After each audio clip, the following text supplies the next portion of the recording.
जय श्री रामेश्वरम ज्योतिर्लिंग पौराणिक कथा महात्म्य इस प्रकार है। भगवान शिव का 11वां ज्योतिर्लिंग सेतुबंध रामेश्वर ज्योतिर्लिंग तमिलनाडु के रामनाथपुरम जिले में स्थित है। यह 4 धामों में से एक है। यह ज्योतिर्लिंग द्वादश ज्योतिर्लिंग में से 11वां ज्योतिर्लिंग माना जाता है। पौराणिक कथाओं के अनुसार मर्यादा पुरुषोत्तम भगवान श्री राम के हाथों से ही इस शिवलिंग की स्थापना हुई थी। जब लंका पर चढ़ाई करने के लिए श्री राम जा रहे थे, तब उन्होंने समुद्र तट पर बालूका से एक शिवलिंग निर्माण कर उसका पूजन किया। यह भी कहा जाता है कि समुद्र तट पर भगवान श्री राम जल पी रहे थे और तभी एकाएक आकाशवाणी हुई कि मेरी पूजा किए बिना ही जल ग्रहण कर रहे हो। इस वाणी को सुनकर भगवान श्री राम ने वहां समुद्र तट पर बालूका से पार्थिव शिवलिंग बनाकर भगवान शिव का पूजन किया और रावण पर विजय प्राप्त करने का आशीर्वाद मांगा, जो भगवान शंकर जी ने प्रसन्न होकर श्री रामचंद्र जी को विजय का आशीर्वाद दिया। और भगवान श्री राम ने भगवान शिव से सदा सदा के लिए वहीं उसी स्थान पर वास करने की प्रार्थना की और भगवान शंकर जी ने उसे सहज स्वीकार कर लिया। एक और दूसरी पौराणिक कथा के अनुसार जब रावण का वध करके भगवान श्री राम अपनी पत्नी सीता जी के साथ दल बल सहित वापस आ रहे थे, तब समुद्र के इस पार गंधमादन पर्वत पर भगवान श्री राम ने दल बल सहित वहाँ विश्राम किया।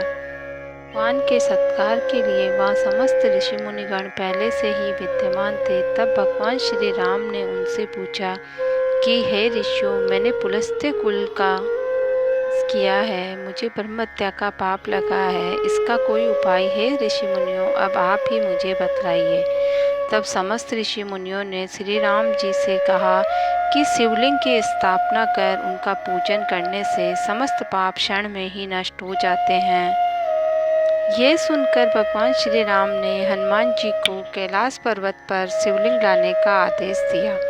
भगवान श्री हनुमान जी क्षण मात्र में ही कैलाश जा पहुँचे और वहाँ पे शिव जी के दर्शन नहीं हुए। अतएव हनुमान जी वहाँ शिव जी के दर्शन के लिए तप करने लगे और उनका दर्शन प्राप्त करके उन्होंने शिव जी को लेकर गंधमादन पर्वत की ओर प्रस्थान किया। तो हनुमान जी को आने में बहुत विलंब हो रहा था, इसीलिए ऋषि मुनियों ने हनुमान जी के आने में विलंब जानकर माँ जानकी जी द्वारा बनाया हुआ बालूका लिंग की स्थापना कर दी और ज्येष्ठ शुक्ला दशमी बुधवार को अत्यंत शुभ मुहूर्त में शिव स्थापना कर शिव पूजन किया। जब हनुमान जी वहाँ आए तो जो शिवलिंग लाए थे उसको माँ सीता द्वारा बनाए हुए शिवलिंग के पास स्थापित कर दिया। माँ सीता द्वारा बनाया शिवलिंग था, उसे श्री रामेश्वर शिवलिंग एवं जो हनुमान जी लेकर आए थे उसे हनुमतीश्वर शिवलिंग के नाम से जाना जाता है। ऐसी मान्यता है कि यहाँ पर गंगोत्री के गंगा जल से श्री रामेश्वर ज्योतिर्लिंग का पूजन करने व अभिषेक करने से सभी मनोकामनाएं पूर्ण हो जाती है। श्री रामेश्वर ज्योतिर्लिंग के दर्शन करने से समस्त प्रकार के पाप, दोष, दुख, कष्ट नष्ट हो जाते हैं एवं सुख सौभाग्य की प्राप्ति होती है। ओम नमः शिवाय, ओम नमः शिवाय, ओम नमः शिवाय।